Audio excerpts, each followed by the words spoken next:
नवी मुंबईमध्ये शिरसाटांनी 5,000 कोटींचा घोटाळा केल्याचा आरोप हा रोहित पवारांकडून करण्यात आलाय।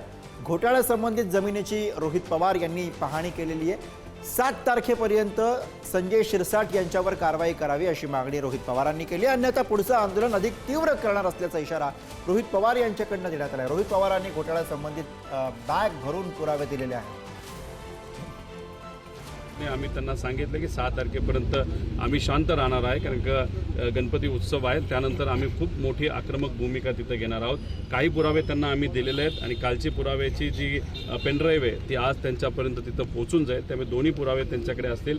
त्यांना दिलेलं पत्र याचाही पुरावा आमच्याकडे आहे। त्यामुळे आम्ही कुठेही कमी पडत नाही। आम्ही त्यांच्यापर्यंत पोहोचण्याचा प्रयत्न तिथं करत आहोत। फक्त त्यांच्याकडे अधिकार आहेत, त्यांच्याकडे पद आहे। भाषणामध्ये मोदी साहेबांपासून सगळ्यांनी बोललंय न खाऊंगा न खाणे दूंगा, पण इथं पार खाऊन खाऊन लोक फुटायला लागली। हे सगळे पुरावे आम्ही देऊन सुद्धा जर सरकार तिथं ॲक्शन घेत नसेल तर मग कदाचित भाजपचे आणि त्यांच्या या सरकारचे दाखवण्याचे दात वेगळे आणि खाण्याचे वेगळे असं आपल्याला म्हणावं लागेल।